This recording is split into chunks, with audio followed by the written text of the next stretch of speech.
então, aproveitar o Estado, né, esse patrimônio histórico para transformá-lo também na questão cultural, né, de museus, de pinacoteca e assim por diante, para gerar renda, trazer uma classe que vai consumir esse espaço, essas atividades culturais, né, e atrair novos investimentos para aquela região, restaurante, né, estacionamento para essa população que usa o carro naquela região, trazer essa classe média para essa região que hoje ela é bem popularizada, né? Como as metrópoles aí em geral, esses centros eles foram se popularizando ao longo do tempo, né? Eram centros mais elitizados, né? Até o final do século XIX, né? Que a classe alta estava na região central, a cidade era menor, né? E o centro era a parte mais valorizada e residencial, né? O Alexandre estava falando dos cinemas, né? Ali naquela região, os cinemas são muito bonitos, né? Na época, auge daqueles cinemas, na Avenida São João, Ipiranga, né? Aquele espaço monumental que a classe média alta frequentava. Hoje virou cinema, ou virou igreja evangélica, aquele que resistiu, né? Ou virou antes, né? Cinema de pornografia, né? Pornográfico. Pague um filme e assiste 3, né? Tem umas coisas assim lá na Rua Aurora, né? Mas você vê a monumentalidade, né? A beleza que tinha em termos de obra, né? Daqueles edifícios. Até hoje, né? Dos que não foram demolidos, né? Estão lá. Então essa cultura, né? Que vira também renda, né? Nesses museus, nessa arte que vai virar renda também apropriada. Tem um livro que chama, então, as políticas urbanas em, né, políticas culturais, né? E a apropriação dessa cultura, então, como renda também, junto a um consumidor que vai vir consumir essa indústria cultural, né? O produto dessa indústria cultural. Também, um outro conceito importante que utilizei foi fronteira urbana, né? E que é importante a gente ver essa dinâmica desse espaço, né? Então esse centro, que era uma área residencial, valorizada, de uma elite, né? A classe pobre tinha o subcentro, né? Que não frequentava esse espaço. O subcentro era o Brás, estava do outro lado do rio Tamandatei, né? Isolado, na outra região lá do vale, né? Da ferrovia, que isolou, dividiu a cidade em duas partes, a zona leste, né? Que até hoje é muito popular, tirando alguns enclaves, com a zona central da cidade, né? O centro popular mesmo era o Brás, né? O centro que está ali do lado da Sé, São Bento, né? Era o centro valorizado da época. Depois, um novo centro, quando passou o Engabaú, ultrapassou o Engabaú, né? Era um novo centro, ali a República, né? Aquela região da República. A Avenida São Luís era uma região elitizada da época, né? Tinha ali o início do século XX, as confeitarias, né, esses cinemas, o trotuar dessa classe, né? E depois ele vai, né, com o próprio crescimento da cidade, outra fase de industrialização, ele vai sendo deslocado, né? Essa classe alta ele vai se deslocando para outras regiões da cidade. Então, é aí que a gente cai no...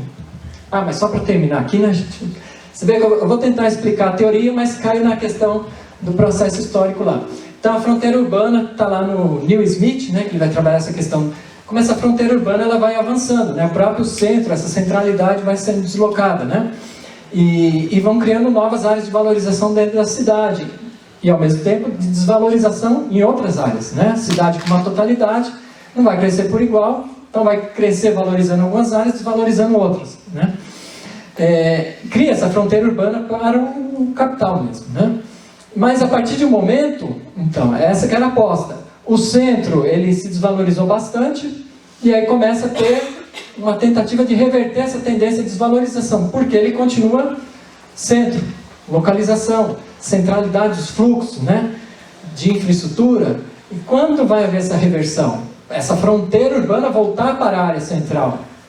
O Neil Smith identifica nesse texto, nesse trabalho dele, que as imobiliárias, as construtoras, pontilhavam lá, acho que era Nova York, que ele está se referindo, pontilhavam as áreas de intervenção que elas iam fazer naquele momento. Os estoques de áreas, né? quando elas iam entrar, em que momento que isso era compensador, rompendo aquela inércia geográfica, né? Qual o momento ideal? Porque eles poderiam investir em outras áreas que estão valorizando, né? Qual o momento de voltar para o centro? Em que pontos da cidade especificamente, né? Há um estoque, essas construtoras têm estoque de terras e disputam esses espaços, essas grandes construtoras, né? A matéria-prima delas é estoque de terras e estrategicamente elas têm esses estoques e está lá reservado, de alguma forma. Então, tem até algum uso para fugir do, se for o caso, vai ter o progressivo, né? Fugir dessa questão da especulação de uma forma legal, mas que está lá como estoque, como reserva de valor. Então, essa questão da fronteira urbana é importante. Eu vivi isso num trabalho de campo. Está chegando uma classe média num pedaço lá desse bairro e uma classe pobre que está sendo expulsa ali, invadindo, né? Tem muito... Aí é outra questão ideológica, né? Assim como o termo revitalização tem um peso ideológico muito grande, tem um peso muito grande também a questão de ocupação e invasão, né? O que é ocupação e invasão, né? Então lá também tem muita ocupação, tem invasão também. E a fronteira ali estava ali no muro, entre o prédio da classe média que está chegando e a invasão mesmo, não era ocupação não, eles falavam que era invasão, né? De forma política, né? Mas vamos chegar aí também. E aí, junto com o Neil Smith, essa questão, hoje é um conceito mais popularizado, né? De gentrificação, né? Gentry, não é isso? Gentry, do inglês é elite, né? Nobre, né? Então, já foi aportuguesado, né? De gentrification, né? Esse conceito de substituir uma classe pobre, né? Nesses espaços por uma classe média, né? As políticas, né? De intervenção que vão resultar nesse processo de gentrificação, como ocorreu em Londres, né? Como ocorreu em Baltimore, como o Harvey identifica lá na condição pós-moderna. Então eu tentei ver esse processo aí também, né? Que a grande crítica à revitalização, né? Desses planejamentos estratégicos é a gentrificação. E aí também eu trabalhei um pouquinho essa questão de bairro, né? É um bairro. Ali é um bairro, no centro da metrópole tem um bairro. Você vai conversar com a população lá, ele fala que não mora no Campos Elíseos, ele mora na Santa Cecília, na Santa Efigênia. O que é um bairro? Eles vê aquilo como um bairro, identidade com o lugar, né? Difícil. Apesar de a gente falar bairro assim, de uma forma genérica, né? E eu tentei ver essa questão, né? Até por essa questão de Cracolândia, né? Há um estigma, uma discriminação muito grande naquele espaço, né? Como é que funciona essa questão do lugar, da identidade com o lugar? As pessoas têm medo de andar ali, né? Mas não tem só o usuário de droga, né? Tem todo vários segmentos sociais ali, naquela região. Bom, então eu tentei ver um pouquinho essa questão de bairro, né? Lugar e o próprio cotidiano daquele lugar. E aí eu me enrolei todo porque era um trabalho gigantesco, né? Um período gigantesco, uma complexidade gigantesca daquele lugar, né? Do que ele já foi, como ele se transformou, né?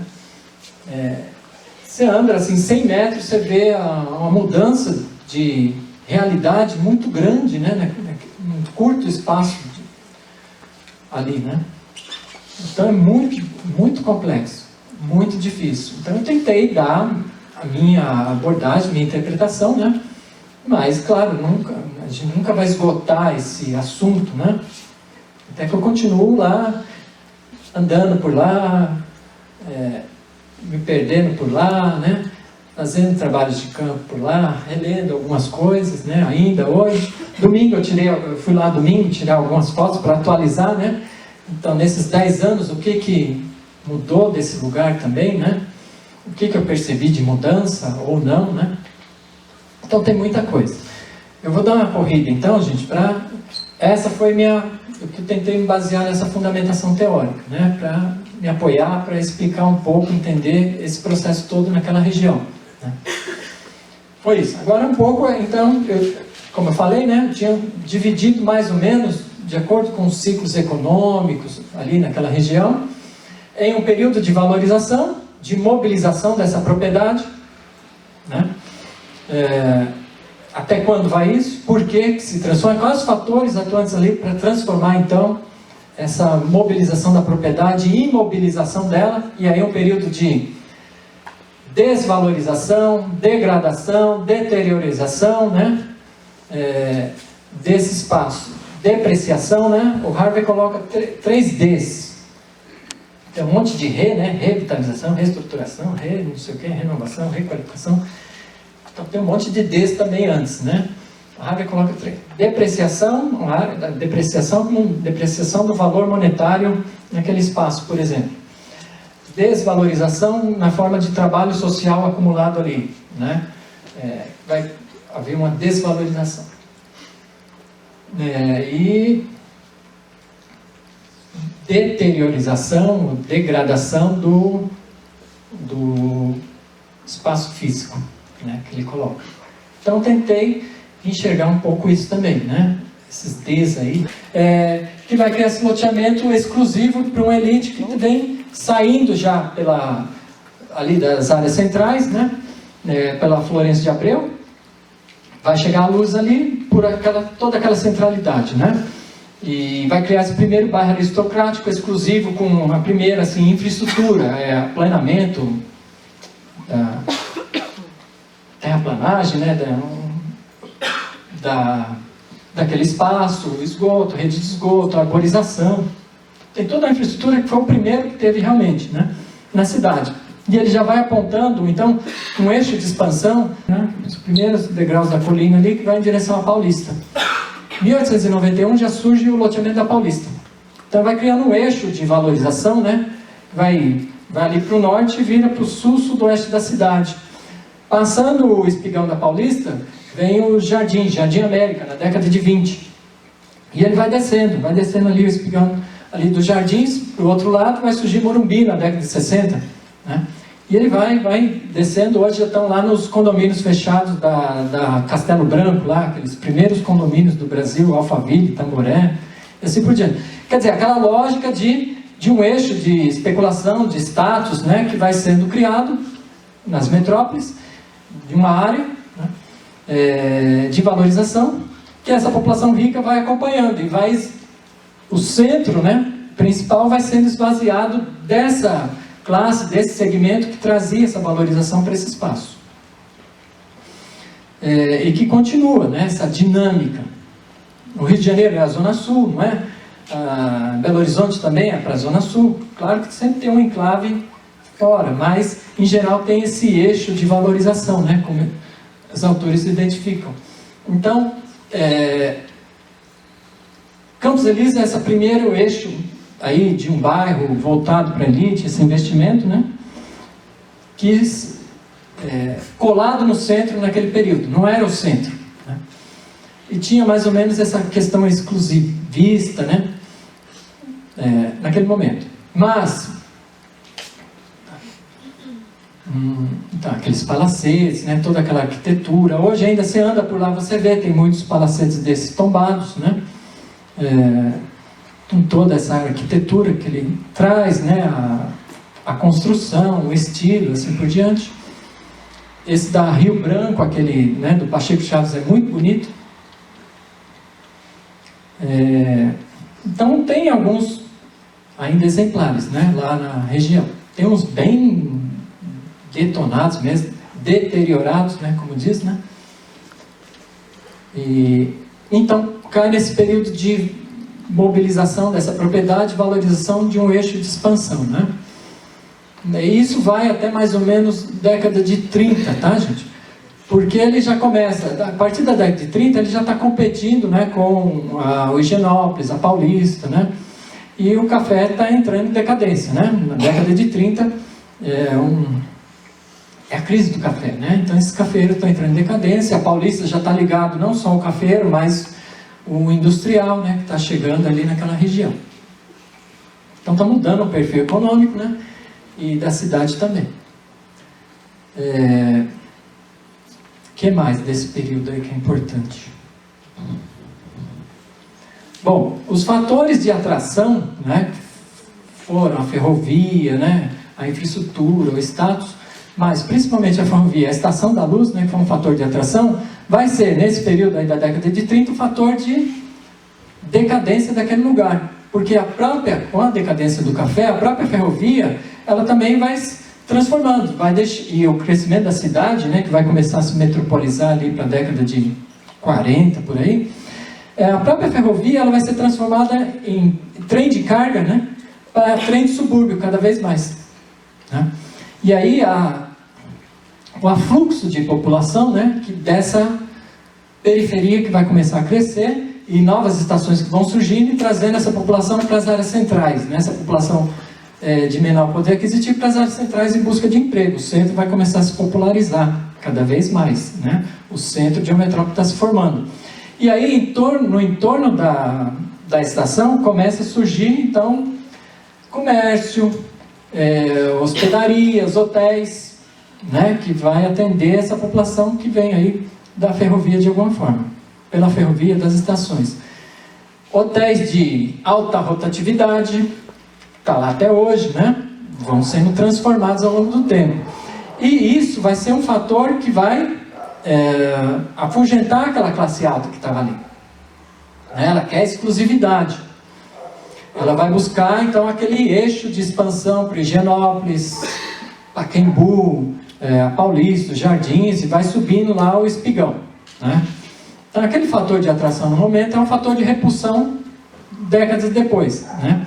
E aquele bairro começa, então, a sofrer um processo de desvalorização. Outra, o próprio centro da cidade alcança o Campos Elíseos. Ele vem se expandindo, né?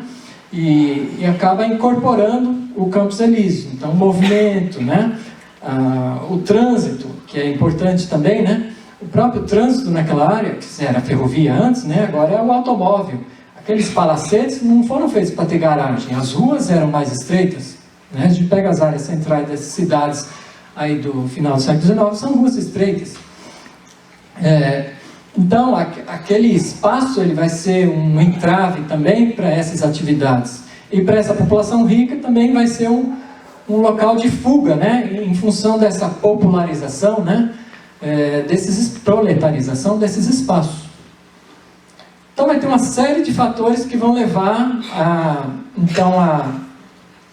a fuga dessa população mais de elite, aristocrática daquele bairro, para outros locais de status, de valorização, né? E assim por diante. Tanto tecnicamente quanto socialmente também naquele espaço, as transformações sociais, econômicas, mais técnicas, né? O automóvel, o trânsito, né? A garagem que não existia, vão levar, então, a somatória desses fatores todos, não vou conseguir falar todos aqui, né? Vão levar também, de uma forma ou de outra, a fuga gradual dessa população mais rica para outros locais.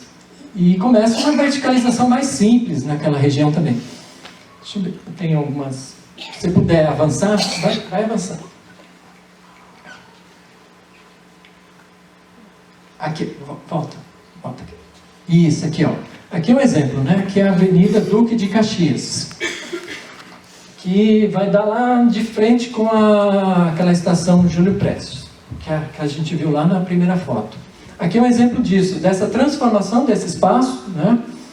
Década de 40 ali, mais ou menos, esse arruamento aqui, ó, e ele vai passar por um alargamento, ó. E aí, nesse momento, o Estado, isso é importante também, a cidade sempre teve processo de renovação, né?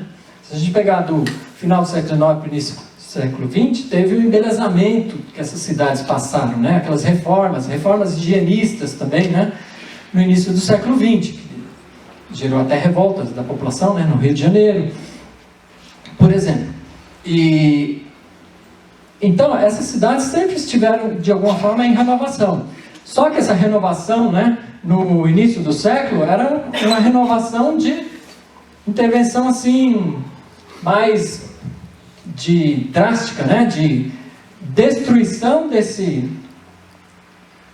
essas moradias, edificações, né? Prédios, não tinha essa questão do patrimônio histórico como a gente vê hoje, né?